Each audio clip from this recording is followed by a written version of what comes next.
Hey guys, it's Turkey and Karina. And HR. And the big bad booty daddy. Welcome back to the podcast.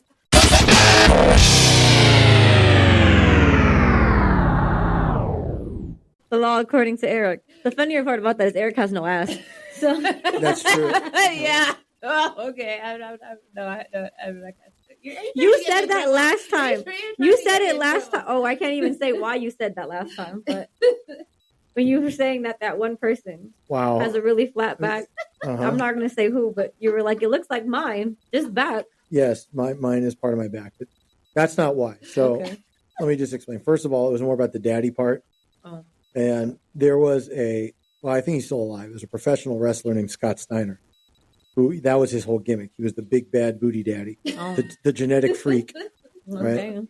But the whole point, since might as well just let our audience know, is we after last week talking about rotten kids, we thought well those kids, some of them come from someplace, exactly, right? Some I mean some may be born rotten, but some were made that way by.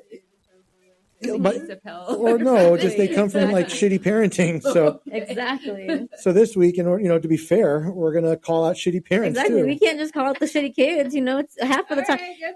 And wait. She should be the most on board with this. Miss Psychology. Does it not stem from somewhere? Good point. Thank you.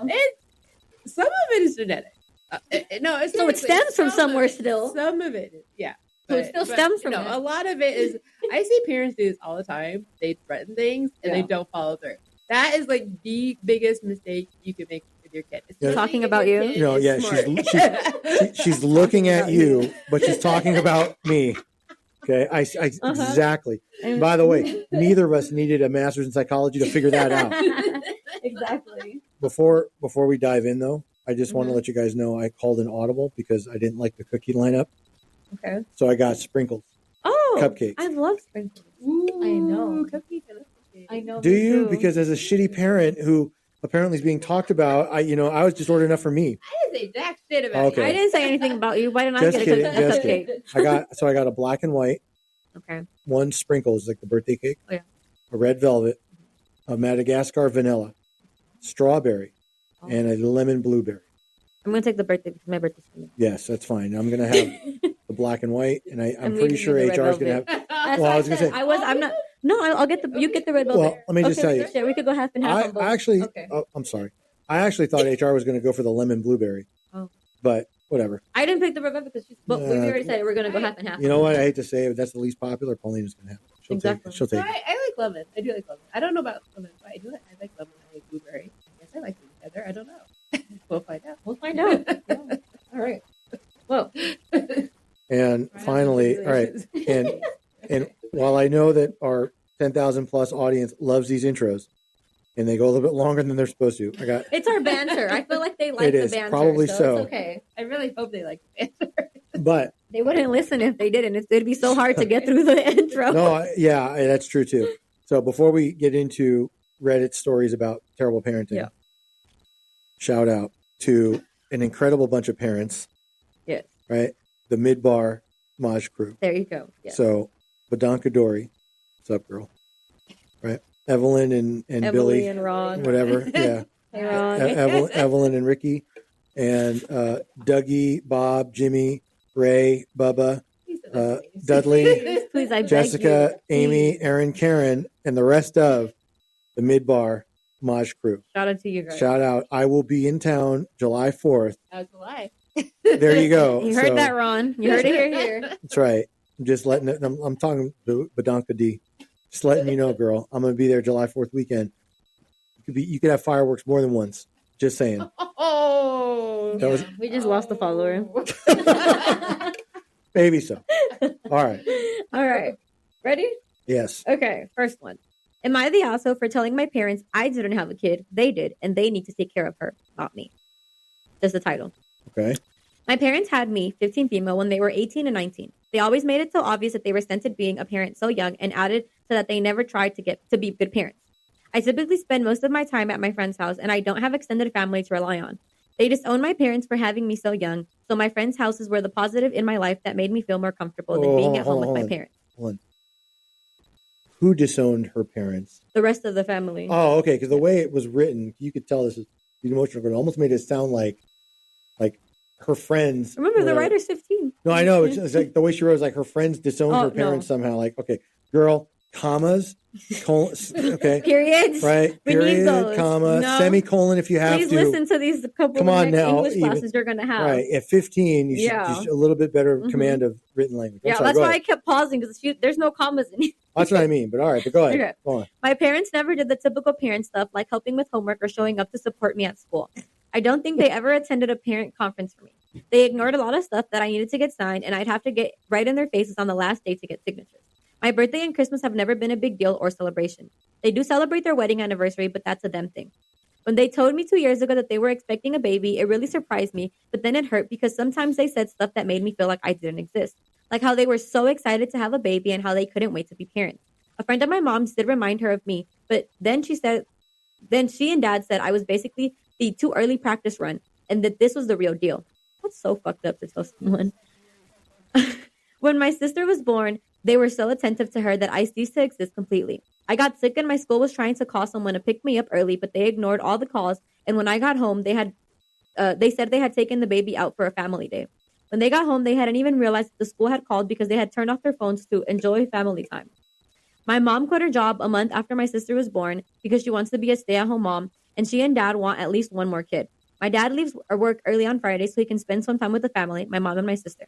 My parents tried to have another kid for over a year. My mom isn't pregnant yet, so they're jumping to fertility treatments.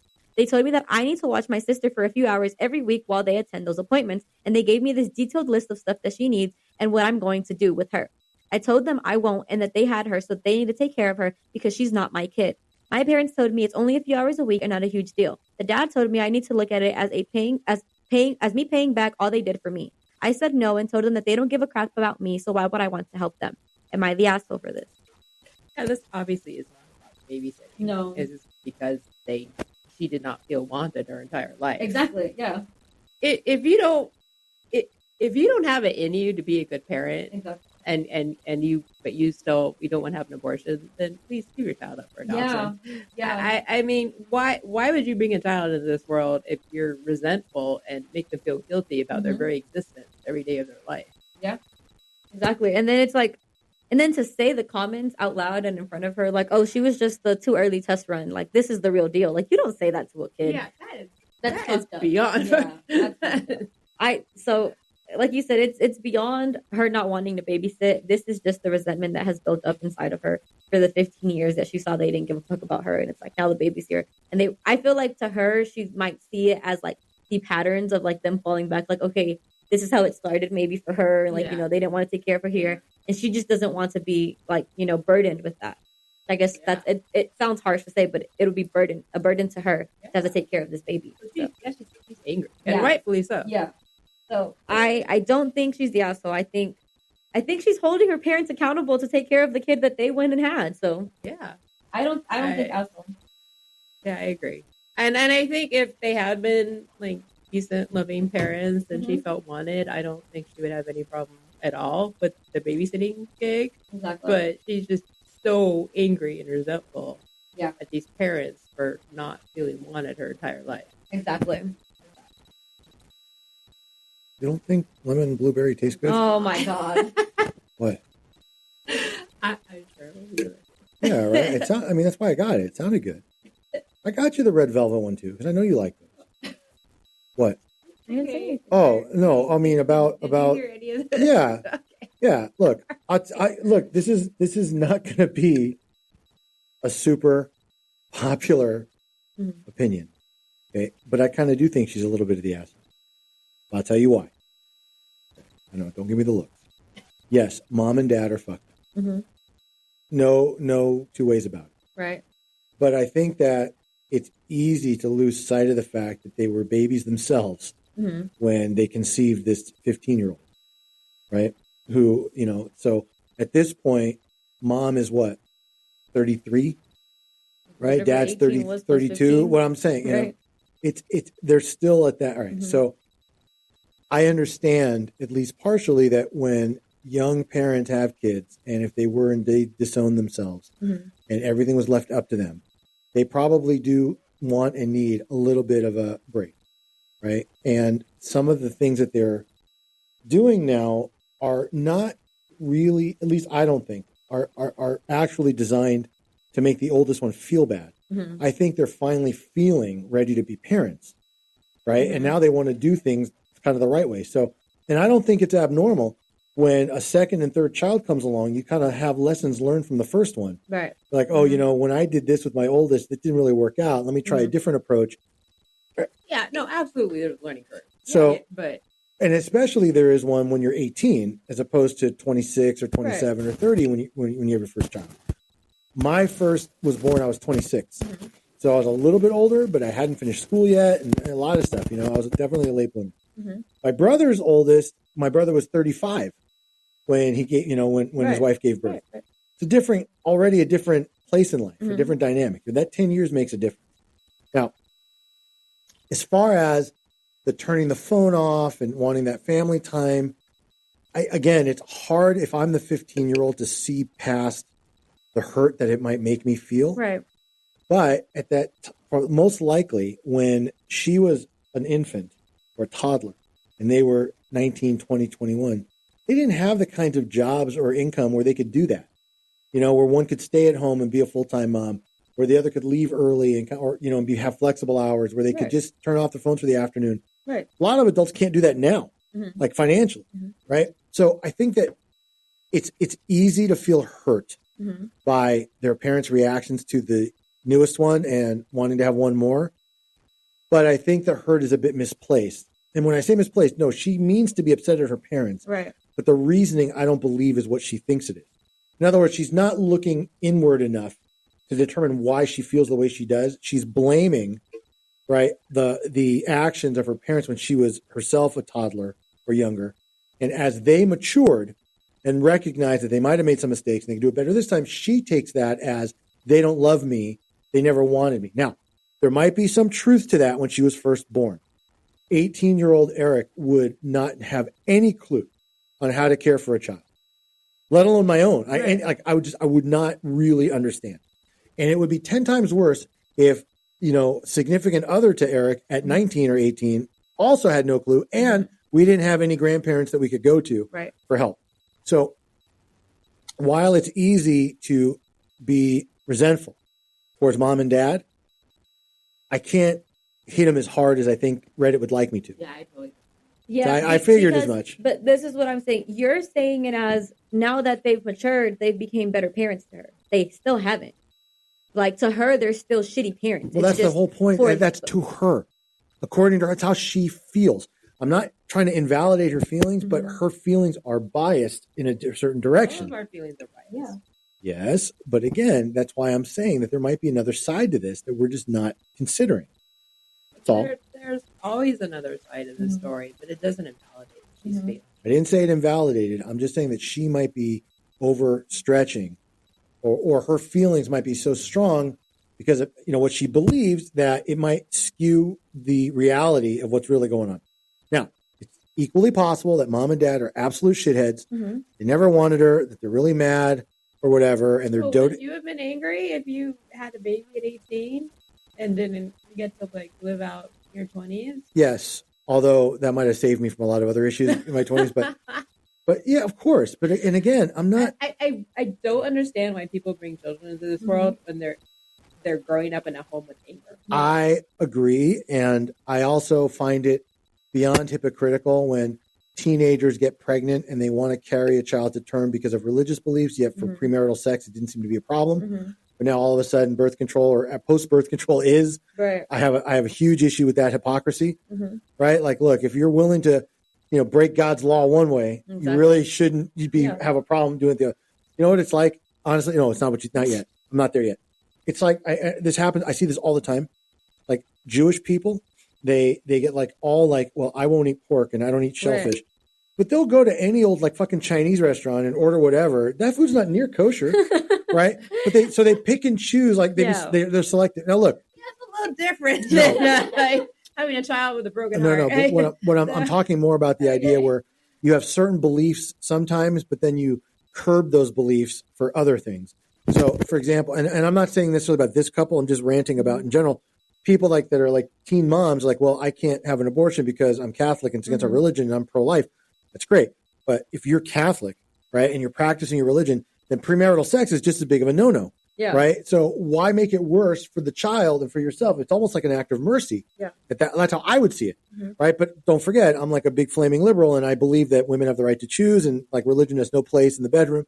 I've always believed that. Yeah. But that's what I'm saying. So like this idea that, well, they shouldn't have brought them into the world. I agree. Right. Right. If especially if the point is, well, I had to give birth because religiously no. If you spread those legs against God's will, then you can let that baby go against God also. Right. And by the way, this is probably going to be unpopular for some of our folks that listen like in Thailand or whatever.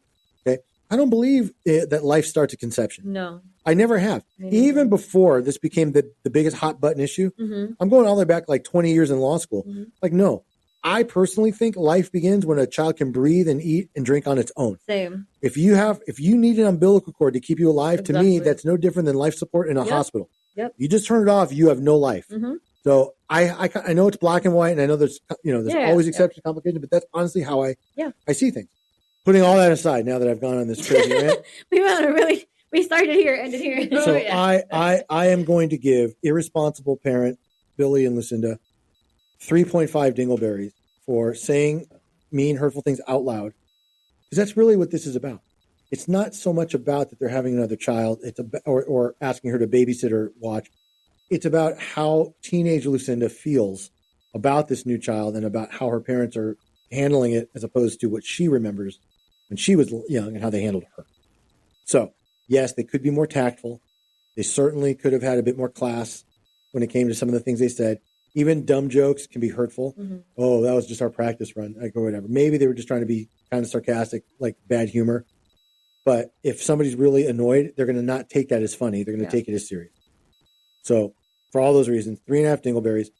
I will say that irresponsible parent, Billy and Lucinda, I'm going to give them a 4 on the Feldman. I think it's a bit shameless to make those kinds of jokes in front of a child. I also can't help but believe that at some point they had to know that their kid is in some type of distress. Yeah.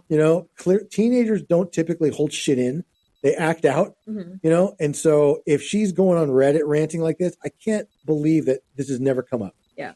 Right. So sometimes, especially now that irresponsible Billy and Lucinda are older, you'd think that they'd hear some of that. Right. But it also may not be possible for them. Like, I'll give you an example. Okay. Anybody that knows me knows that I like music, and music was a big influence in my life. Right. Okay. I drive in the mornings with HR. We listen to music. And here's the difference. HR listens to music. I hear music. Oh my God. Okay. It's the douchiest thing. It really is. I hate when people say that because I'm like, oh, it's the same thing. Okay. They may listen to her child, but they're not hearing the child. Okay. Same idea, but it's not intentional. It's just think that's how, that's it. The kid can't help it. That's all. I'm going to disagree with yours. I'm not going to give the parents a full 5. I'm going to give them a 4.75. And the only reason I didn't go full 5 is because I'm sure they had some fucking trauma that they were harboring in there and went through, and sometimes it's like they're so young that they didn't work through their trauma, but at the end of the day it's like you had a child and you're kind of fucking up your child at this point. Like, your child, how they feel, that's not going to go away, and it's going to take years of therapy to even get the child to come to a stable place. So I'm going 4.75 because I think it's very assholey. I'm going a 2 on the Feldman scale. Honestly, I don't think that what they were saying were jokes. I think they meant that shit when they were talking. But it's also shameless that a parent can say that about their own child in front of their child. So I'm going 4.75 and 2 on the. Yeah, I think there's nothing more horrible than making your kids feel like they're not wanted. Exactly. Honestly, I don't know what I'd rate them, but I truly believe that if you commit to do something, you should do it with your whole heart. Yeah. And especially being a parent, because you're responsible for a life. Yeah. Yeah.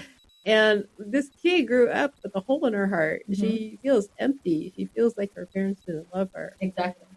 And there's really nothing more horrible than feeling like you're not loved or wanted in this world. Exactly. All right. Ready to move on then? Next Almost. one? Oh, okay. You guys, anybody need new AirPods? Because Costco has a sale. I just got an alert. Apple AirPods Pro 2 wireless earbuds with the Apple Care and everything, $199 at Costco. at least on my app. Not that I'm not listening or paying attention. I heard what you're saying about not the kid's fault and it's pretty fucked up and all that. But I multitask. All right, exactly. Now you guys know. Go hit up Costco if you need AirPods. I'm just saying. You know what this is almost like? Oh, God. What is it almost like? Took me a minute to really find a good example. This is almost like if an irresponsible, cringy sister-in-law parent kept telling their child that they're related to a family that she's not actually related to. And the kid believes it, right? Until she gets old enough to understand that that's not actually her family. And then she's completely crushed. It would be almost like that. That's going to be so fucked up. When she fucking realizes, guys. Wait, like you're laughing, but wait, like that's going to happen. She's going to fucking realize. Luckily, y'all are related. I'm one extra in-law removed, so this isn't going to fall on me. Exactly. But, it's not. But it is almost like that. It's almost like that. Exactly. All right. Next one, then. Yes. Okay. I'm literally patting myself on the back for thinking that one. That was so good.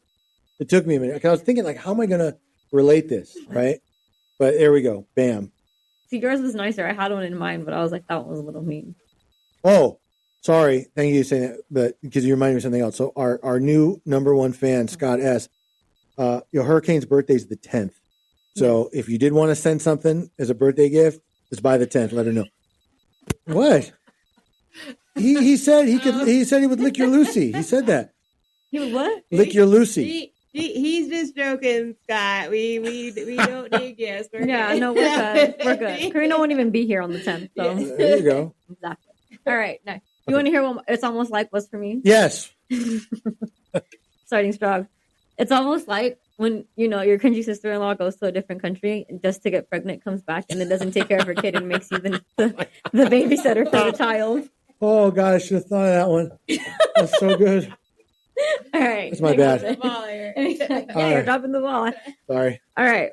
Am I the asshole for having an intervention about my husband's parenting? Okay.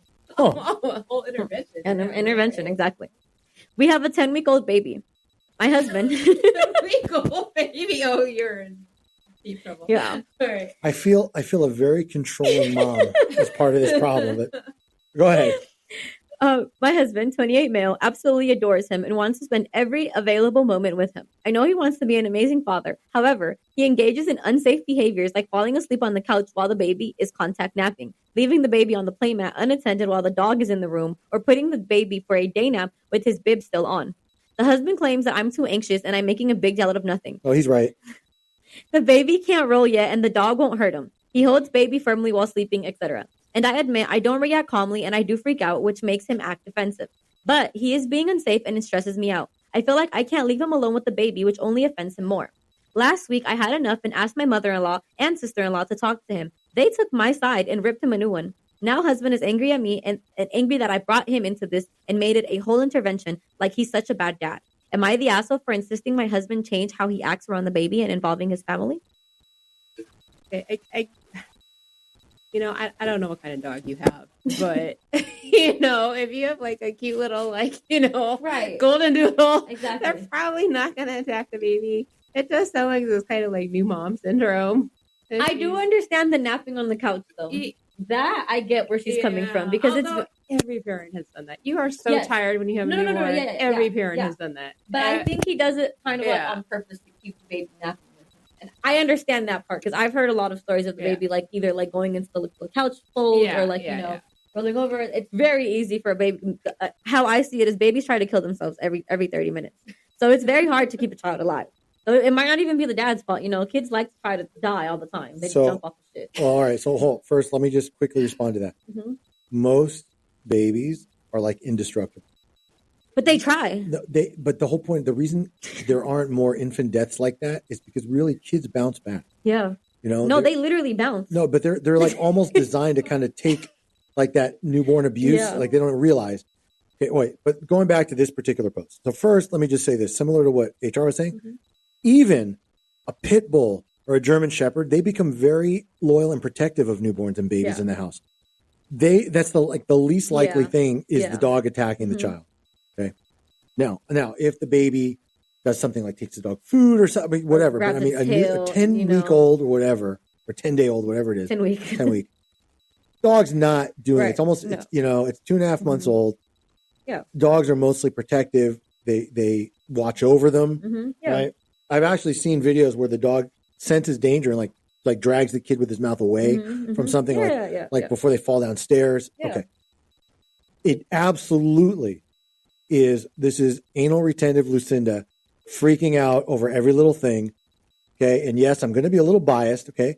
Because while dads don't have mother instincts, we are protective of our children. Right. We certainly would never want them to have harm. Right. We all fall asleep on the couch. Hey, I fall asleep now. I don't have a newborn. Okay. I just get tired. I'm getting older. Or I start watching something on TV and it's all boring me a little bit and I drift off. Shit happens. Right. Okay.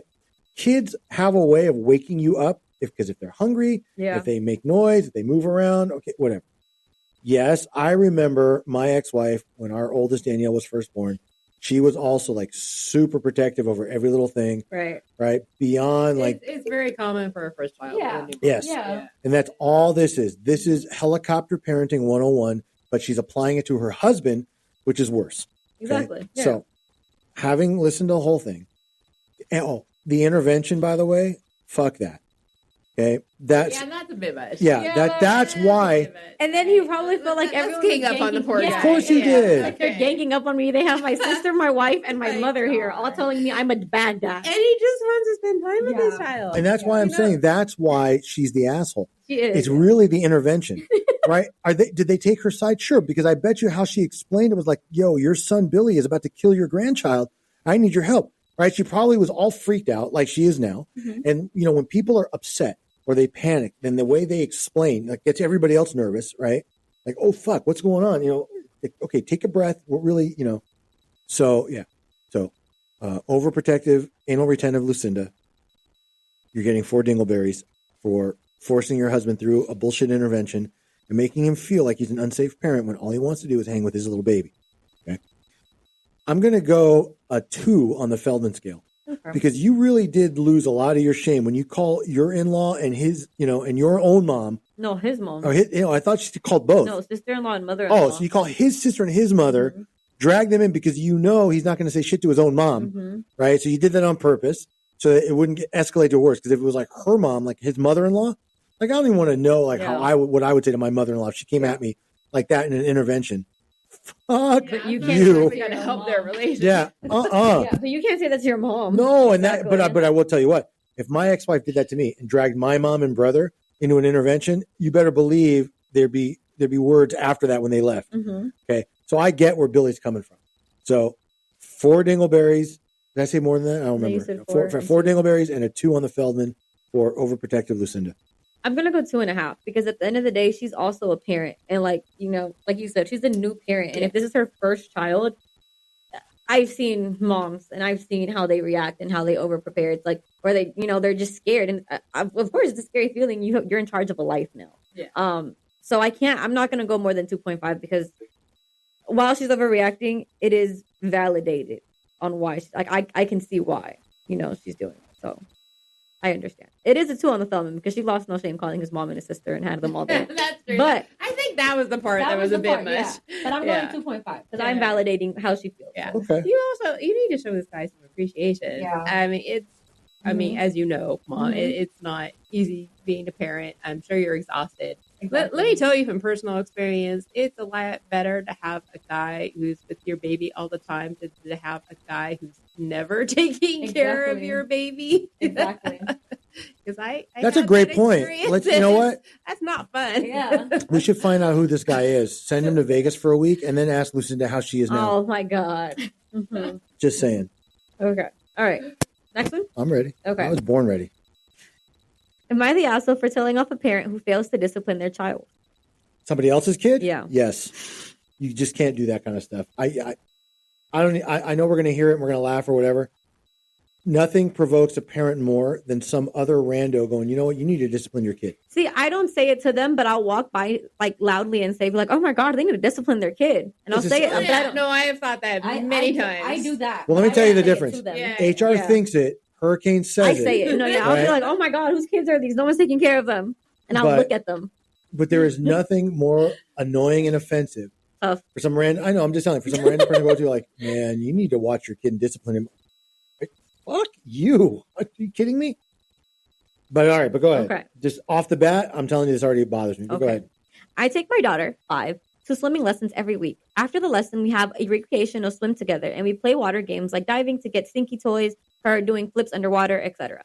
The aquatic center is very quiet, and there are generally no more than 5 to 10 kids in the pool at one time, so there is a lot of space. There is one child who has lessons at the same time as my daughter, who then is allowed to swim in the recreational pool during the time that I swim with my daughter. The parent of the other child is unable to be in the water due to a disability. While my main focus is my daughter, as a parent, you are always aware of other kids in the water, especially if their parent is not in with them. Anyway, the issue is that the other child will repeatedly jump on my back while I am swimming with my daughter. I have asked her multiple times to not do this, as I do not like this. Once the parent has said to them to stop, otherwise they have to get out. However, they did not follow through, and she kept jumping on me. As a male, I am very uncomfortable with someone else's daughter jumping on me in the pool. Am I the asshole for snapping at the parent and telling them they need to do a better job? That's kind of understandable. Yeah. Exactly. Yeah, so sometimes the details matter. Yeah. Yeah, I mean that could be a potential lawsuit for if this child is actually physically on him. Yeah. I could see someone saying something or him getting in trouble, or not to mention if the kid gets hurt or exactly.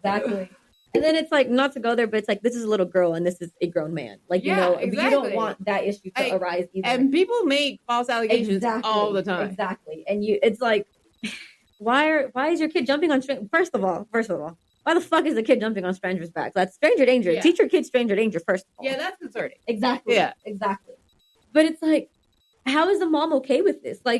You're okay with your daughter just jumping on a strange man's back? I can't imagine being okay with that. Thank you. Not doing something. Exactly. So I think he's justified in going up on the parent, because I would too.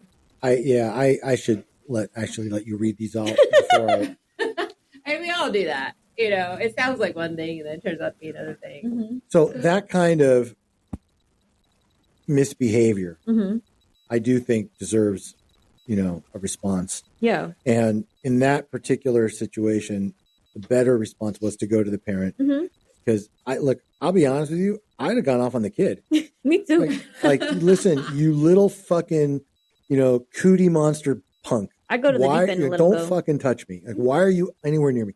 Plus, kids are dirty. Yes, and they're sticky and they smell like fucking maple syrup. So the last thing I want is some this kid sticky... is clearly lonely as fuck and wants to have that kind of a bond that this parent is having. Then tough shit. Go bring your dad. No, I know, but I would just say, the kid is probably just lonely. Mama needs to go hire a gigolo or whatever, and someone to hang out with the kid.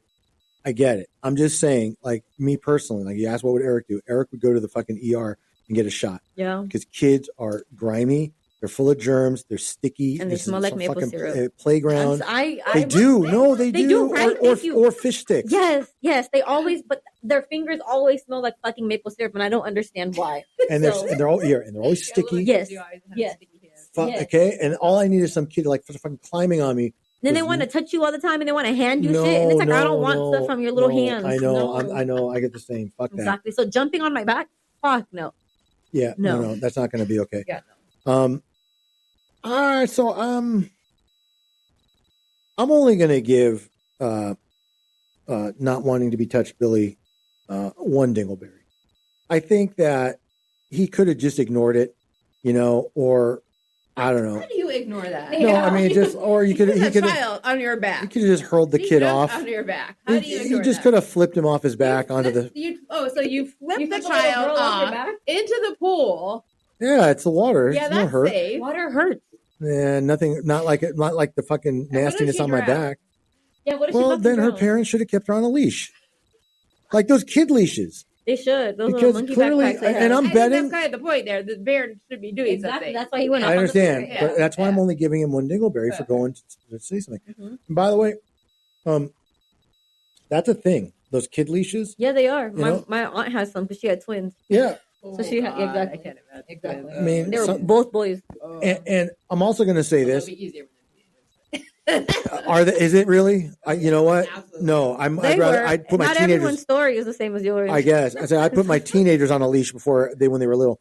But one other thing I want to mention about this is that I bet anything this was not the first time this little kid did this. No, he said it's been happening a lot, and he's been telling the mom he said I even told the little girl please stop. I don't like that you do that. Please stop. I don't like that. And the kid won't stop. That's why. Well, the kid won't stop because the kid needs attention. Yeah. And, is finding. I hate little kids like that. And they find a button to press and then they keep pressing it because they want you to get the reaction. Mm-hmm. So I don't know. Like, look, I would just I would look to my left. I would look to my right. And if there's nobody was there, I'd kick that little bitch right in the shin. I would just, a little dunk just for like a quick little 5 seconds. seconds. Drown her. 5 seconds. No. Oh, okay. Yeah. We did that once with my cousin. I'd kick her in the shin under the water. Oh, did that hurt? I'm sorry. No, we did that once. We went to one of our family members' house, the pool. He was far shit. And there's a little girl there. I remember it was my cousin, my brother, and I. And the little girl kept jumping on our backs, trying to pull us down. Though. She was trying to pull us down. So me and my cousin did when she went. We just grabbed her head really quick, put her down. She'd stop doing it. So. Okay. It works. I traumatize kids because they're traumatizing you anyways. Kids traumatize you, so it's like traumatize them back. It's well deserved for kids. I feel you. Exactly.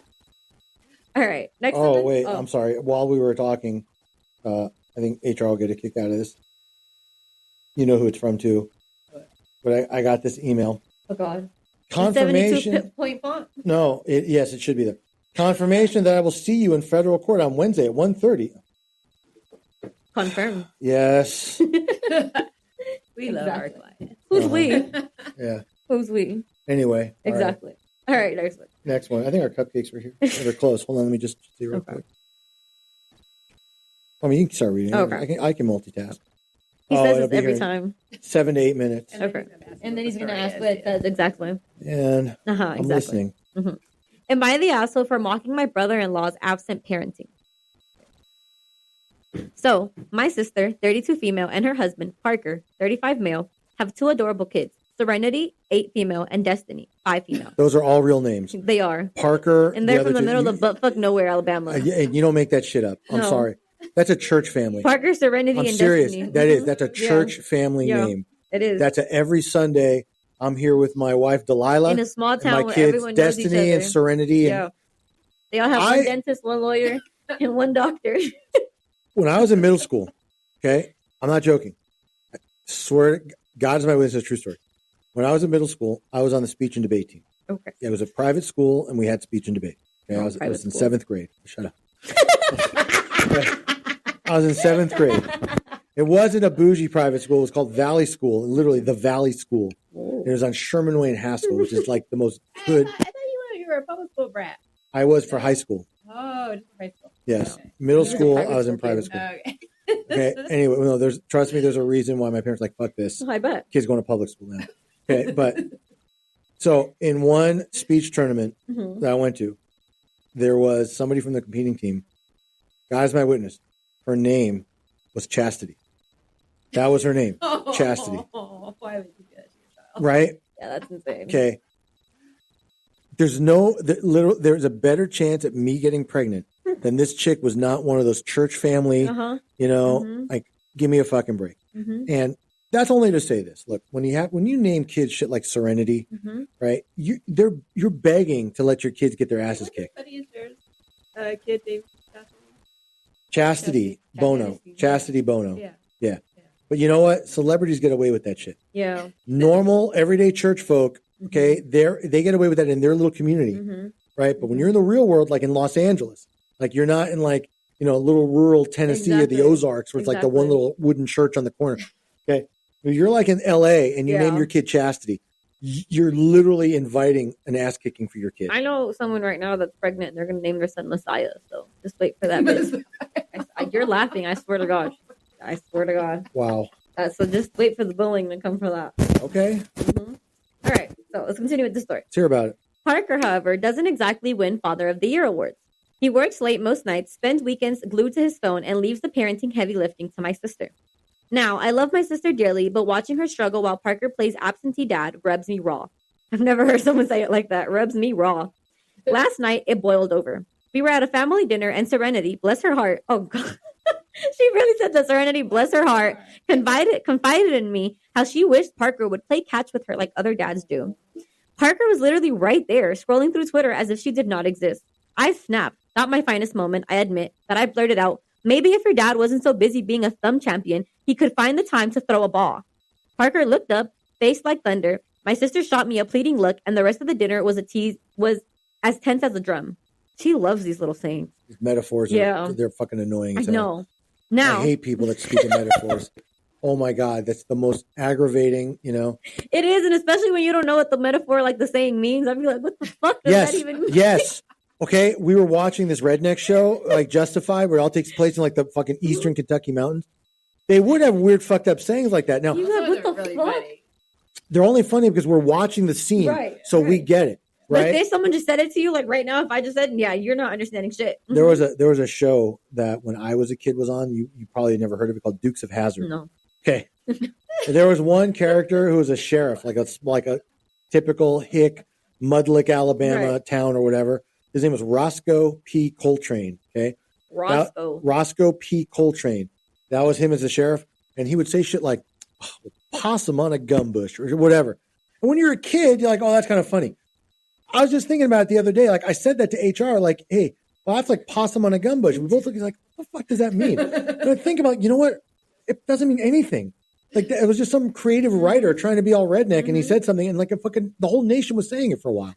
And it probably like no real meaning. I know. But they're funny, some of them, when you understand it. But yeah, okay. But back to here. Now, everyone's calling me the asshole because I publicly humiliated Parker and embarrassed my sister.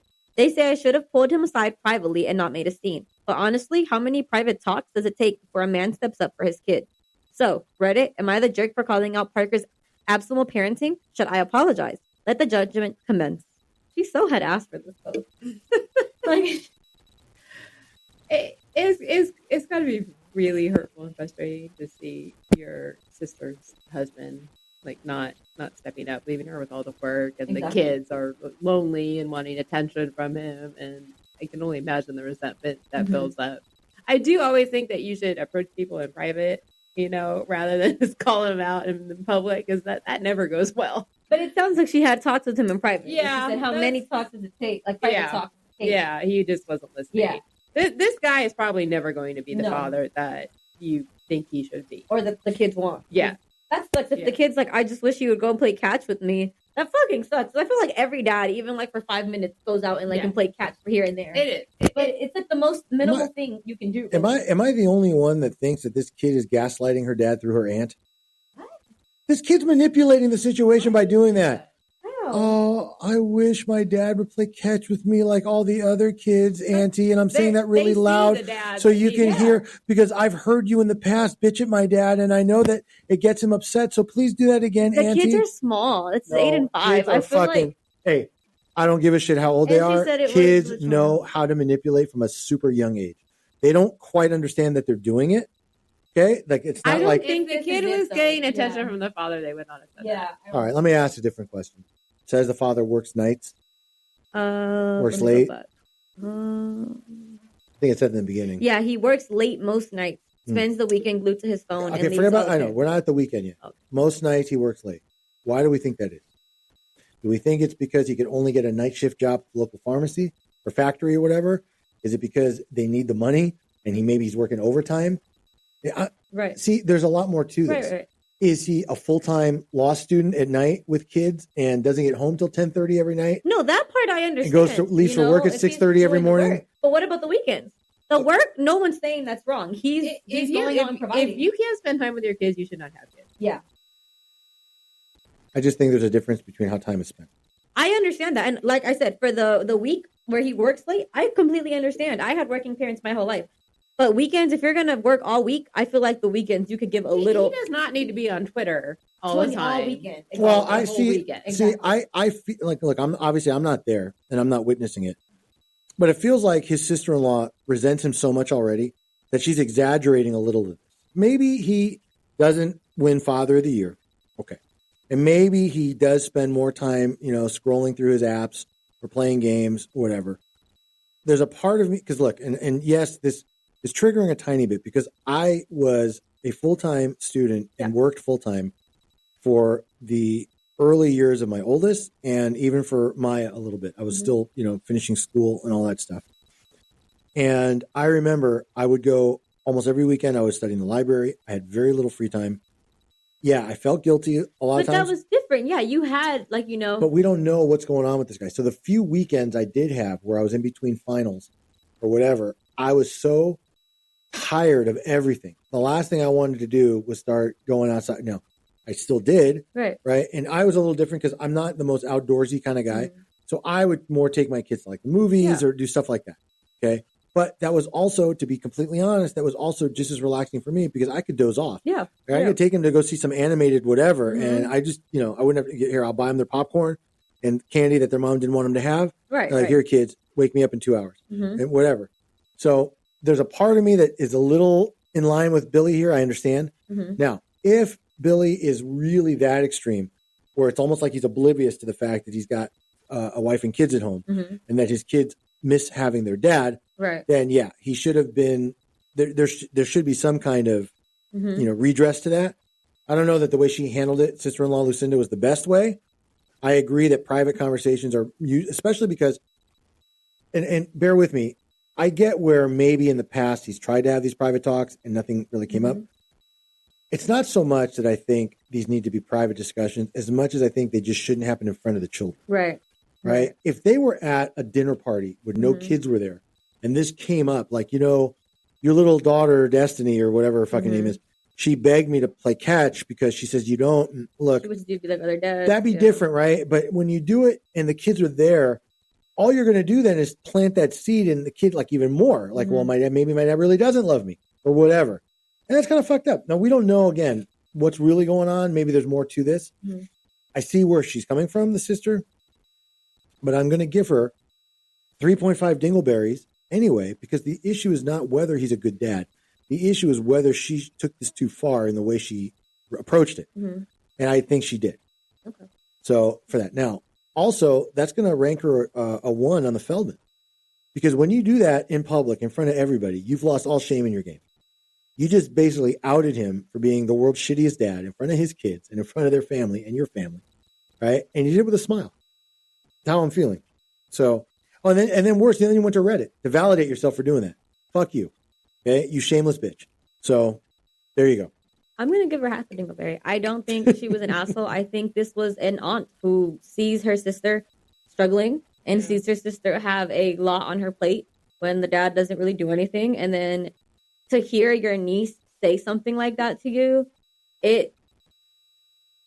for the aunt's heart and, any person who has any niece, any nephew, anything your niece and nephew says to you, it's going to hurt you. Like, if it's something like this, it's going to hurt you because of how they said it, how much you love this child that's not yours. So I think I would react the same way, honestly. Like, I would react the same way. And I see why she reacted the way she was, because it's like, she said, I've kept it together. I don't say anything. I've had the private conversations. But her niece coming up to her and saying that to you, I think I would have responded the same way. So I'm giving her half. So. You don't think the niece, no, even subconsciously, kind of did that on purpose? No, I really don't. I don't either. Really? Okay. No. All right. So yeah, I don't. Because even, hey, my niece is 8 too. If she were to come up to me and something like that, I wouldn't think she's gaslighting me either or saying anything. It would just anger me too, because it's like, now it's not just my sister that I'm looking and watching suffer in silence because you don't want to be a dad. Now it's also your kids are realizing that you don't even want to go play with them. So I would react the same way. So I'm only going half a dingleberry because I don't really think it was that much of an asshole thing. The kid already knows you're a bad dad. So what the fuck is the difference if the aunt does it? 5-year-olds don't know they have bad parents. They feel certain things, but that's a big, big step for a kid that age to take. But they know they're not. Exactly. Yeah. Yes, but there's a huge difference between not being an attentive parent and being a bad parent. Yeah, you're right. They probably don't put a judgment on him, but they know that something is missing in their life. I get it. All right. So yeah, I'm going half, and then Feldman, I'm gonna go 5. So I can't understand why she's out. I mean, I think it would have been better, but I do understand why she's out, and it's really hard to watch something like that. It really bothers me when like parents are with their kids, but not really with their kids. They're doing something else and they're ignoring their child. Exactly. And it's, Jesus Christ, just give your child like 10 minutes. Exactly. They don't need hours. Exactly. Like 10 quality minutes will do the trick a lot of times. Exactly. All right. Ready? Almost. Okay. You know what this is almost like, though? What is it almost like? It would almost be like if your cringy sister-in-law's kid came up to you and said, "Hey, Unc, can we play catch?" And you'd be like, "No, because I'm not your uncle." Oh, my God. It would almost be like that. Oh my God. We do not endorse traumatizing children. Unless you're going to pay for their therapy. What if the child's parents traumatizes them for you? That should make you feel bad for the kids. I'm okay. I'm just saying. I'm just saying. And not further traumatize them. Whatever. You know? Okay. All right. Next one. Yeah. Okay. Am I the asshole for telling my sister to either lay off on my parenting style or to leave my house and go homeless? Okay. I, 44 male, am a single father to a 14-year-old daughter. I have raised her on my own since her mother passed away 10 years ago. Since the beginning, I was not a fan of being a strict father. I came from a household like that, and all it did was give me a miserable childhood and strained relationship with my parents, and a crap ton of therapy. 2 weeks ago, my sister's house got flooded, and they found out that the foundation rotted. I offered them to move into my finished basement with a separate entrance. The house is built on a hill. So right now, her husband and her 3 sons, 16, 13, and 9, are here living in my living room in my 3-bedroom basement. My bad. It has a full bathroom, a kitchen, and a living room. Usually, they have their life and we have ours, but we hang out for a couple of hours every day, and that's when the trouble started. Like I said, I don't have too many rules for my daughter. As long as I know where she's at and she's back by 9 p.m., she's free to go wherever she wants, within limits, of course. I do not control what she wears or what makeup she puts on, as long as she follows her school dress code. And of course, she dresses appropriately for special occasions. And she does not have a bedtime. I do check if she's here and if she did her homework and if she has a lock on her door. And I always ask permission before going in. If she does not like what I plan to make for a meal, she is free to cook something else / order takeout, as long as she informs me before I start cooking and no ordering in more than twice a week. Also, she uses her own money to order in. Now, these rules are a result of me having a good kid, her earning my trust, and me wanting her to grow up as independent as possible while learning to self-regulate and keeping her safety in mind.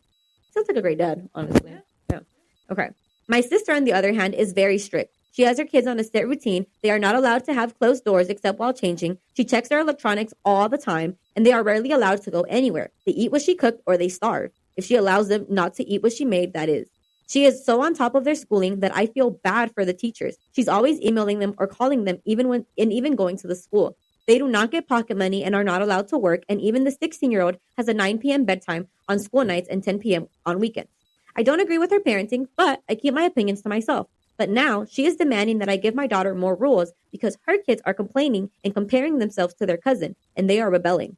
So I told her straight to her face. She either keeps her opinion to herself and parents her kids and leave my daughter on me. Bitch doesn't stop ranting. This is a man. Or she is free to find somewhere else to live. She says I'm an asshole because I don't know how my lax parenting is only adding more stress to her already stressful life. And threatening her with homelessness is a very low blow. So, am I the asshole? What? That's an extreme. I mean, if the 16-year-old has a 10 o'clock bedtime, that is kind of weird. I'm sorry, but just pause it for a second because I saw they delivered our cupcakes, but they fucking put them in a different suite, and I don't want somebody else to grab them. Oh, okay. Okay. There. All right. I am going to ask for the cliff notes because I went so long and I zoned out. Sorry. So I heard bedtimes, some other shit. What happened? This guy. This is a man? It's a man. And he sounds like he has a very reasonable balance of parenting. It's not too strict. He gives his kids some freedom. And then the relatives are in the basement now. She's very strict. And she has an issue with his lax style of parenting and wants him to change. And they're guests? Yeah, he's letting them stay in their basement for free because their house flooded. That's his sister, I think. Okay, and his sister is the strict one saying it. Okay, I understand. Here's the deal. Mm-hmm. When you are a guest in someone's home, that's the rules that are followed. If conservative Lucinda, took them in because their house flooded and said, but look, my kids go to bed at 9 o'clock or whatever. I need you to please respect that, and your kids have to do the same. And that's how it's going to be. You cannot impose your will upon someone else. I know people try to do that all the time. It's like when cringy sister-in-laws try to make it like, babysitting for their fatherless kids are like a good deed, and you should want to do that, stuff like that. But no, your rules are your rules. Just same thing like when you have a cringy sister-in-law that moves in with you for free, right? And then wants you to buy the stuff she likes and cook the things she wants. No. HR said something the last episode when we were talking about shitty kids, but that really resonated, right? And the idea was, this is what we're serving, and this is what you get. Either eat it or go hungry, right? Basically. I know I'm paraphrasing, but basically. Okay. It's no different, right? this is my house. Yeah. You're a guest here. I understand. Sorry, your house flooded. If you want to parent your kids like that, that's up to you. But here, this is how we do it. Mm-hmm. You can either go along with the program or tell your kids too bad for them. Exactly. Right? But that's it. Mm-hmm. And fuck off. Exactly. Well, yeah. You get some nerve coming into my house and telling me but this is the bigger underlying theme is that most people, for whatever reason, cannot control their inner children, and they have to comment on things that they know are going to be emotional and upsetting, right? And the part of it has got to be intentional. Yeah. Okay. When churchgoer Lucinda is like, "Yo, Billy, you're my brother, but how come you let your kids stay up past 9? And why do you give them any allowance? Well, all they're going to do is buy gum or candy, a bedtime story. Right, or whatever. Bedtime, curfew, whatever. I would be like, listen, I seriously, you do you, I'm gonna do me. My kids are doing just fine, right? They're all graduating, whatever. They're all, they're all alive, healthy. Like that's it. It's very. How do I say this? It's very uncomfortable. Yeah. When somebody approaches you, especially in your own home, like, yo, you need to do this differently, okay? But it's even worse when it's somebody who I would clearly see as not being a good parent telling me that I'm not being a good parent. Exactly. Right? Because it would be really hard for me not to clap back. Like, yo, sis, why don't you let your kids live a fucking minute? Exactly. Give them a few dollars so they can get a fucking Twinkie like all other kids. Not make them feel ostracized by their classmates because you pack them like PB&J with the crust cut off with like organic peanut butter or whatever. Kids in a dinosaur. Right, whatever, right? Like, and treating them like they're all 5. Exactly. Even as teenagers. Exactly. That would be, unfortunately, how I would initially react probably because I would get really offended. Especially if they're like my guest. Yeah. And my work is going to like feed them and her kids. And that's why she said it was a low blow because he was like, you either get with the program or you can leave. And she was like, oh, I'm going to end up homeless. Like that was a low blow for me for saying that. Okay, but then at the same time, how broke are they if they can't pay for a hotel for a week? Exactly. Right? Because they clearly live someplace and they have a home, right? And the home got flooded. I think that was meant to, again, instigate and like throw shade. Did I say that right? Yes, you did. See, bam. Exactly. Because when you say something like that, like, well, now I'm going to be homeless. Exactly. No, you're not. Exactly. You want to know what Eric would do? What would you do? Okay, Eric would go to the ATM. I would pull out like $500. Like, here, go to a hotel. I don't want you to be homeless. Here you go. This should cover you for at least a week. I would. Make sure your home is fixed in that week. Right. It shouldn't take that long. I'm serious. What hotel is $500 going to cover for a week? A Motel 6. You don't think you could get a $100 a night room 5 nights a week? You get one room and make everyone sleep in there. Fuck it. 2 big beds and a cot, a sleepaway. Exactly. And by the way, it depends where they are. Exactly. If this is buttfuck Nebraska, you could get one for $10. So you can get the fucking Regency, right? The fucking Hyatt or whatever for less than that per night. Exactly. Okay, $100 a night budget. You can get 2 rooms with the adjoining door. To people in Nebraska, if you listen. And even if they did listen, I don't give a shit. How many could there be from Nebraska? Right. Anyway, but my point. I agree. Yeah, that's what I'm saying. So it's like she's gaslighting him into feeling guilty, right? After he was basically like, look, don't fucking insult me and tell me how to raise my kid. Exactly. Yeah, no. So I'm going to give... And he's doing a great job. Let's not forget, he's a single dad. The mom died 10 years ago. Yeah, and he's a widow. You know what? It sounds like he has a really good balance of roles. Yeah, and you know what? There is something to that. Yeah. Where you're kind of filling both roles. Yeah, so, and his sister should actually be a bit more sympathetic. Exactly. So now, because I've forgotten that part, thank you for reminding me, I'm giving sister 5 dingleberries. I agree with that. For coming at her brother like that. Yes. Especially because he's a widow. And I'm going to give her a 0 on the Feldman. Yep. I think there is no shame left in your game if you approach your fucking brother who's a widow. Exactly. Who's letting you sleep in his house and putting up your kids for free. Who sounds like he raised a great kid. And fucking feeding your family. Yeah, the goal is to have independent, responsible kids. Yeah. If that sister doesn't give her kids a little bit of freedom, they are not going to grow up into independent adults who can think for themselves. Exactly. All right. Next one then? Yep. Okay. Am I the asshole because I am not the fun parent? My husband, male 37, and I, female 46, have 2 kids, 7 and 4. Our kids are not... Damn, she had a kid at 42. Sorry. I'm going to go back to the story. Sorry, my bad. On the older side. Yeah, it is. But fuck. Okay. Girl. Our kids are not easy. In fact, they are both very strong-willed, daring, argumentative, the type of kids who keep you in regular contact with their teachers kind of kids. I am the main. You don't say. What's that like? Right. I am the main caregiver parent and the sole disciplinarian, i.e., I'm the only one who set and enforce rules and boundaries. My husband, on the other hand, gives them candy whenever they ask, including just before their ADHD test for one of them. Lets them play games on tablets and phones whenever they ask, and just watches YouTube unchecked. Don't get me started on the things that I have found that they have watched, that my husband has let them watch. He doesn't make them pick up their toys, etc. And when they misbehave, he calls me to deal with it. If I won't, then he won't either. So both kids, over the past several months, have repeatedly told me how they hate me and love their dad. And I get it. I would feel the same way in their shoes. I have tried and I failed to convince my husband to stop being the kids' yes man, and that the kids are not going to automatically just behave or follow rules without me making it happen. So I am stuck with questioning whether I am just the asshole here and whether I should just give up this battle and join my husband in letting the kids do whatever they want. I don't want to have a bad relationship with my kids when they grow up because they saw me as the fun police. And the bad guy as their dad, as a hero. Wait, what the fuck? She meant to say they saw me as the bad guy and their father as the hero. And I don't know. Is this permissive style just the new way of parenting? And am I just repeating the mistakes of my boomer parents? Am I the asshole here? That's not cool if he's expecting you to do all the discipline. That doesn't sound right. The fucked up part is saying that he riles them up is what it sounds like. And then when it's like too much for him, he's like, you come do this. No. Absolutely fucking not. Absolutely really fucking not. And giving your kid fucking candy before their ADHD test is insane. He may not have understood what was going to happen. I'm just saying. Yeah. Like I could see myself doing something like that, just not intentionally to like fuck the test up. I wouldn't think about like, or I'd be like, you know what, here, let me just get you a fucking piece of candy so you can shut up and sit down. Like leave me alone. Shut the fuck up and sit the fuck down. Exactly. I'm gonna rate lazy dad and oversensitive listen in a minute, but it reminded me of a true story. Okay. So I assume you know South Park. Yeah. Okay. I also enjoy South Park now, but back in the day, I didn't really know what it was. Okay. I was always at school. I was in class. I was in the library, whatever. Okay.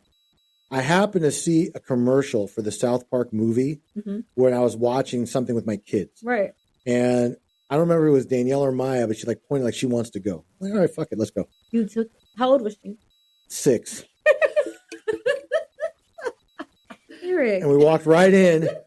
I got her popcorn, and I thought, okay, I'm going to take a nap. How long till the first fuck came out? 13 seconds.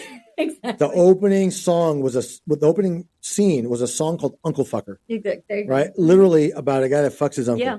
Okay? Oh, that's okay. My ex took my son to see Ted too when he was like 8 years. Yeah, but that's a little more questionable. I legit yours at least looked cartoonish. Right. I thought it was a fucking cartoon. Yeah. And honestly, I blame myself. I didn't even notice the rated R, because it's a cartoon. And I like how the movie theater didn't tell you either. Like, are you sure you want your kids but in to go retrospect, I'll tell you what happened. Because the fucking the pimple faced teenager that took our tickets, this is back before Fandango or whatever. Right. He had to like go and buy them. Yeah. He kind of looked at me like, 2 for the South Park movie. He kind of looked at me like, are you sure? And I kind of looked at him like, right. And I looked at him like, what? Like, did I stutter? Like, come on, let's go. I want to get my popcorn. And I don't want to miss the previews. So right, you love previews. I do. Although lately they've been so bad. Seriously, like, oh my God, they're so fucking bad. All of them. The movies too. HR picked the last 2 movies we saw. They were both awful. Fucking shitty. Oh, sorry. Maybe you should have an episode. We could do like America's Worst Movies, like now. I will say this. HR believes, and there might be something to this, that it's now more generational. People that are in your generation, like Danielle's age, Maya's age, there's a certain thing about movies that they like where at this point I look at them like, I don't get it. This is so dumb. Sinners, I thought was so fucking bad. Really? I love Sinners. Oh my God. I fucking hate. I thought it was so stupid. I thought Sinners was really good. See, it's generational. Yeah. Then what's the other one that we just saw that was like also like I wanted to throw up? Friendship. Yeah. With like this cringe comedy genre. Yeah. No. Like, I watched Final Destination, the new one. That one was good. Oh, it was funny. I didn't see that one. I didn't have a desire to see it, but that's what I'm saying. Anyway, back to this. Okay. Because I don't want to forget. Plus, those cupcakes are calling me. Uh-huh. Yeah, I don't know. Whatever.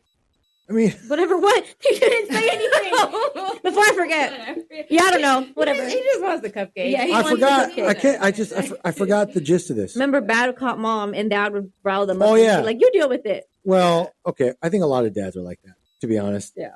And I know it upsets moms. The moms have to like lay the hammer down. Not fair, though. I get it. I understand. And not that this is an excuse, okay? But like, for example, when my kids were that age, I was gone 12 hours out of the day or more. I would leave the house by 6:30 in the morning. I wouldn't get home, especially when I was in law school at night. I wouldn't get home till like 10:30 at night, 10:15, 10:30 every night, 4 nights a week. Friday nights were the only night I had like with no school, finish work and come home, try to relax. And then Saturday I'd be in the library. So I was kind of like that too. Like I would just let the kids have what they wanted. I would give it to them because I wanted them to be happy and I wanted them to be like complicit or patient, and and I didn't want to be like the no dad because I barely saw them that much. I know it wasn't fair. I'm not trying to pretend it was. I'm just saying I get it under certain circumstances why some dads are like that. Other dads truly are just lazy.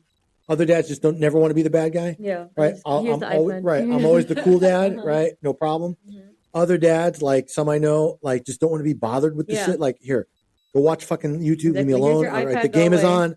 Yeah. Right. Whatever. Okay, if you leave your kid alone with a tablet, the things they will get should not. Oh, they are going to get an education. I'll tell you that. They sure are. They sure are. I was on YouTube at like 10. No. I don't think you realize what kids can do on a tablet and what they can see. Exactly. You're right. Exactly. Though there is something to that also, because I'm not nearly as advanced in technology as other people. Certainly not my kids. There's stuff, you're right, they can do with their phones I didn't even know was possible. There is something to that also. Do you remember that Momo? Whatever the fuck this shit was called. It was some random like shit that was advertised to kids, but like in the like videos, like it would tell the kids to like kill their parents, but like it looked like a cartoon. Oh, really? Yeah, it was. It went like viral for a while because they were like, you should probably pay attention to what your kids watch. Oh, that's crazy. You need to know what your kids are watching. Yeah, something like it's very. Yeah. I don't want an iPad kid, so. Okay. Anyway, so I'm gonna give iPad Billy. I don't know. I'll give him 1 Nickelberry. I'm gonna give him 3. I just don't think he's doing it on purpose to upset his wife. I just think that. I think he is. Well. See, I think he is. That's the difference. No, I don't think he is. I just think it's easier for him. Like I think it's more laziness. Easier, but it's not fair. It's not a question. I get it. I'm just look. You can be an asshole unintentionally. I don't think he means to be an asshole. I just think that he's lazy, and he thinks like what he's doing is fine. Chat, this is funny because we have the yes dad, and then we have the bad cop mom. I think here, and this is why they're going at it. So, could be. I can see this. All right. I'm giving him 1 Nickelberry. I'm going 3. I'm giving him 8 on the Feldman. I don't think there's a lot of shamelessness in just like letting your kids. I mean, I'm gonna give him 5. But... I understand why mom's upset. I'm just saying I don't think it's a shameless gesture to be like, look, watch your iPad, have some candy, whatever. Okay, fine. Although I was not a super strict mom. Yeah, I wasn't. Like I had a conversation with my son yesterday because I told a lot of stories about him on the last podcast, and I really only had to discipline him once. There was one time he wouldn't do something and he dug his heels in, and I told him, if you don't do this, you can't go to a party. And he wouldn't do it, and I fucking had to go through with it, and it killed me. But he listened from that point on. He listened. He listened. I bet. Exactly. Yeah, so I had to do that with my son once, like take something away that he loved because he wouldn't listen. He didn't give a fuck. He did a shit. He just went and got another one. Exactly. That's the problem with your kid. Exactly. There you go. Exactly. It really is kid dependent. Yeah. How this answer plays out. I get that. Exactly. All right. Last. All right. I'm going to give you the titles. You can pick from one of the 4. Oh, okay. Am I the asshole for not parenting another woman's child? Am I the asshole for banning everyone who critiques our parenting from meeting our son? Am I the asshole for telling my sister-in-law to parent her child and kicking her out when she fails? Bingo. Or am I the asshole for telling my wife that it was bad parenting for her to take a pregnancy test with our daughter in the bathroom with her? No, wait, hold on. You mean to tell me that there's a Reddit story about a sister-in-law who criticized the way someone parented their kids and had to get kicked out? Well, the other person told her to criticize the other. Right. Something like that? Around there. Okay. I didn't even hear any other ones. I stopped listening right after that. Okay. You want to go with that one? Absolutely. All right. Am I the asshole for telling my sister-in-law to parent her child and kicking her out when she fails? I, 32 female, and my husband, 34 male, are child-free. We also work from home on a regular basis, and both of our jobs involve doing a lot of meetings and talking. We have a 3-bedroom house where one of the rooms is used as a guest room while another is made as an office. If we have meetings at the same time, one of us just hops on the laptop and goes to a different room or the living room. The bedrooms are located on the top floor, while the kitchen, dining room, and living room are all on the bottom floor. My sister-in-law had some repairs done to her home. She has arranged to stay with someone else, but it fell through. So she asked if she could stay in our house during the day with her kids, 10 female and 6 male. I think their school is currently closed due to COVID outbreak here, but not sure. It must have been out. Me and my husband explained that both of us work from home most of the time, and we will not be able to take the time off to watch her or her kids. She promised that they would behave. Well, yesterday, my husband was asked to come to the office, so I was alone with my sister-in-law and her children. It was their first day out of the 2 weeks of repair. I was getting ready for my meeting when I heard screeching sound. I initially thought that the kids were watching TV and might have turned it on too loud, so I've asked them to turn it down and start the meeting. The sound did not stop, and people in the meeting could hear it, and it was making them very uncomfortable. I had tried moving to different rooms, but it was still so loud, so I had to leave the meeting and come downstairs to see what the sound was. Turns out my sister-in-law's youngest is throwing a tantrum, and she is just sitting there not doing anything. I have politely asked her if she can calm her child down, as the noises he's making make me uncomfortable and interfere with my job. She said, okay, and I go back into my home office, hoping to rejoin the meeting. However, the sound didn't stop, and in fact became worse. The kid has now started banging on the floor. I come down again and tell my sister-in-law that she needs to parent her child and stop this behavior, as I'm trying to work or they have to leave. She was trying to get into an argument, but I have said that I had enough and she must leave now and is no longer welcome to stay for the 14 days she originally planned. When my husband returned, he agreed with me. However, we have received calls from his parents calling me an asshole for kicking them out. Am I the asshole here? Well, if... Yes. Really? Yes. Well, I'll tell you why. Okay. There's only one. But it's going to interfere with their livelihood. There's only one reason why. Mm-hmm. You should have left it to the natural sister to do it. Yeah. It's because it's an in-law that did that, and that's why the other parents are calling. Her husband should have definitely talked True, to his I'm sister. serious, because I might, I know somebody that lived that. Yeah. Right? And when they tried to take matters into their own hands, they got ganged up on. Yep. Mm-hmm. But when he just let nature take its course, the natural sister sat down like, yo, you got to go. Exactly. That's what should have happened. Yeah. That's why he's the asshole. She. But if you're in the middle of a meeting. I get it. I know. Guess what? You know what I have? I have noise canceling headphones. That's true. And they work. No, they block out so much. If you do noise cancellation, it'll cancel everything. It's true. Now, I'm not suggesting that that's what has to happen, but if this, and especially because this is just a 2-week thing and you shouldn't have to spend a couple $100 on headphones like that if it's really only for this small period of time. Although personally, I think that's not a bad thing to get anyway. Yeah. Like, especially if you do a lot of remote meetings and Zoom, like I have mine. I have 2 pair. I have one at home and I have one here. The one I have here actually is the Alexa brand, and they were like $20, and they work great, right? The AirPods a little bit too. Yeah, but I have those but Pro. You have to have both of them on. Right. I have the AirPod Pro, the noise cancellation, the whole thing.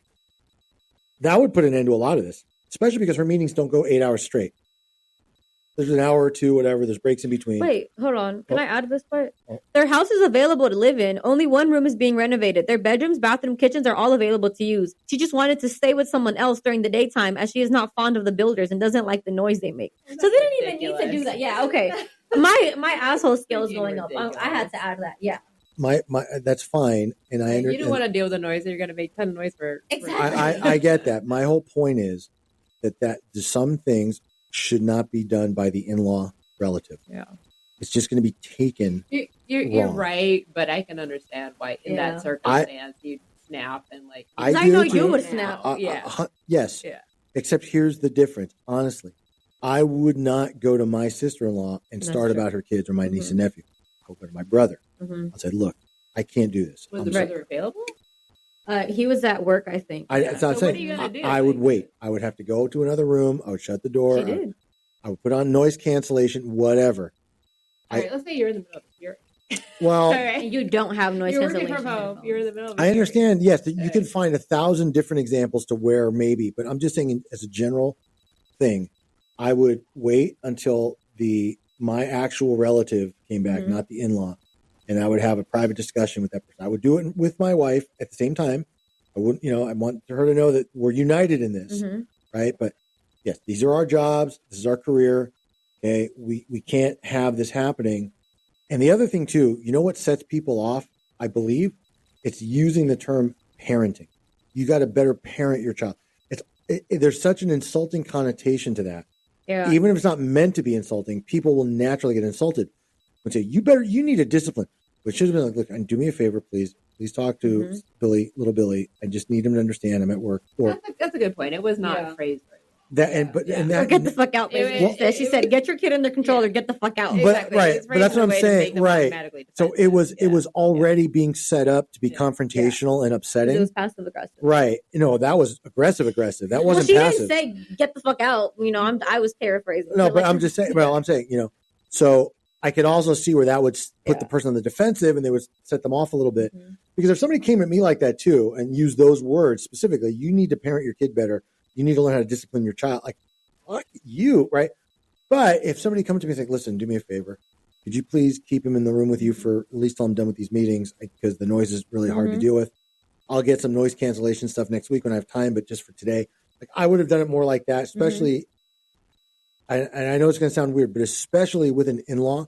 Because you always have to walk on, not everybody, but a lot of the in-law relationships are walking on eggshells all the time. Yeah.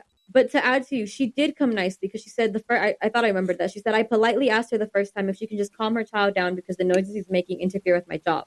She said, okay. And then she returned.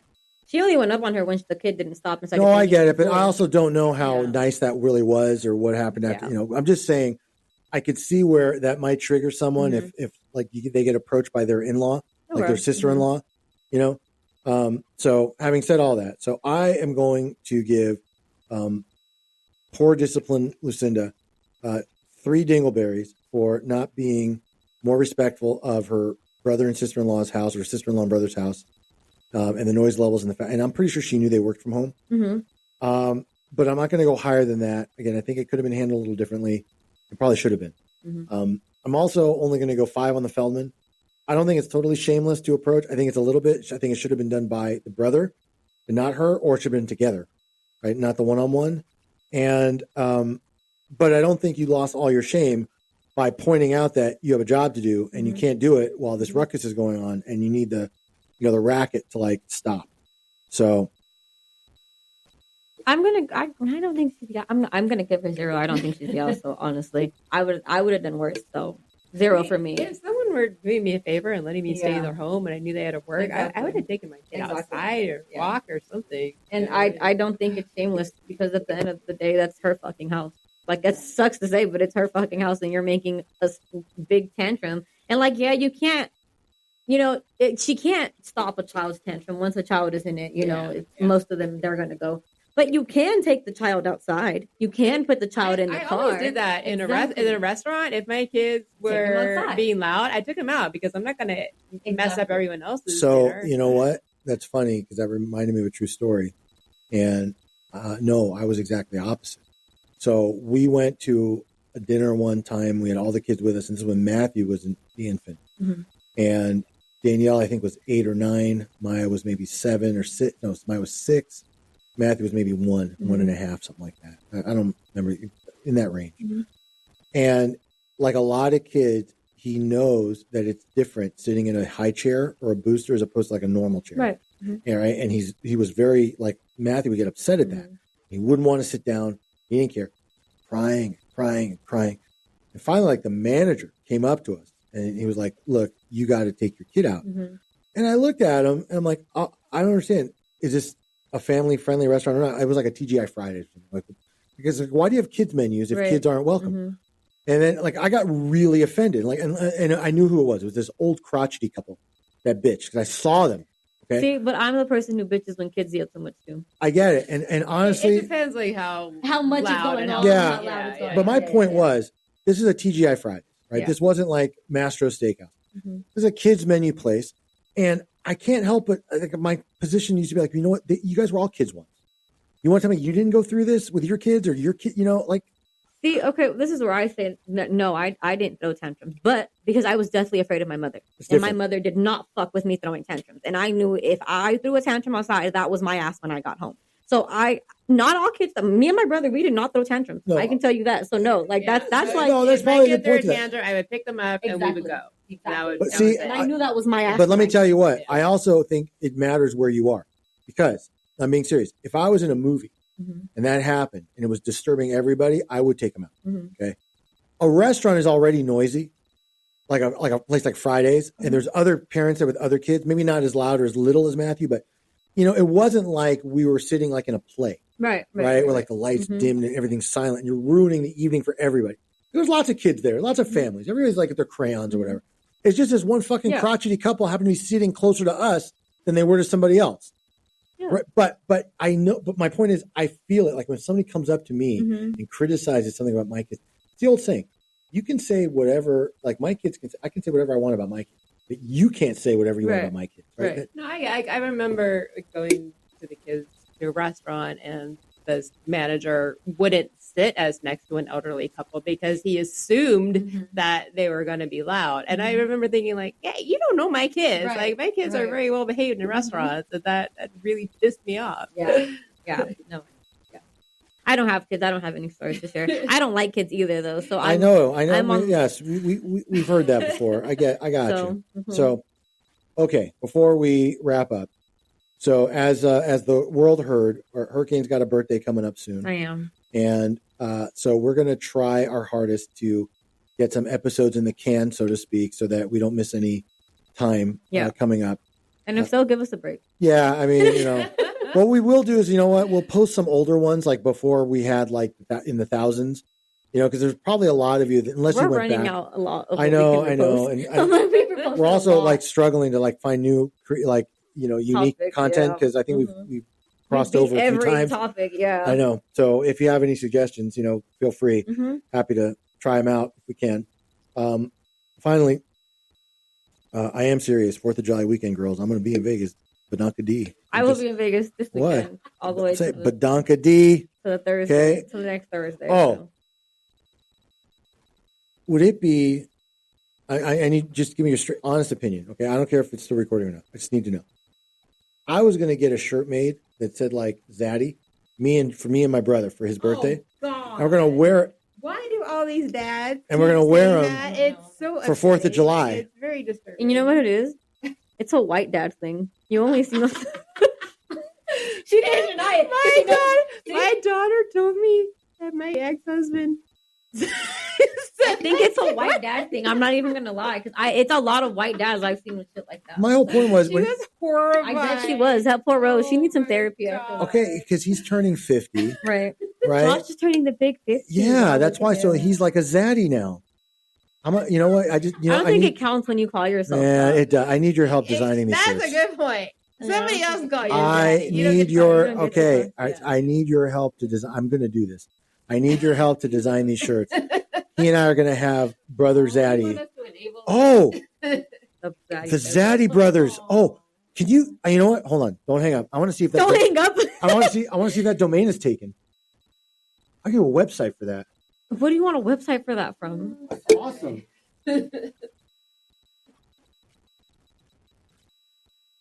I can get it. ZaddyBros.com.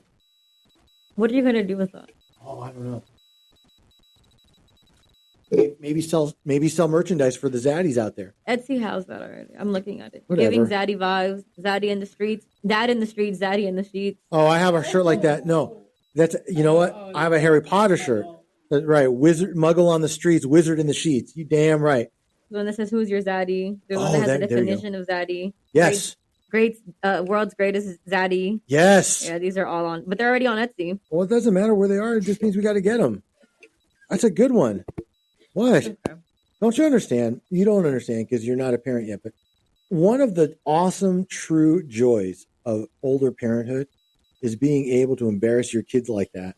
Right? It's Leslie, if you're listening, I'm sorry. It's so fun watching them react. Mm-hmm. Right? Anyway, so having said all that, Hurricane. Yeah.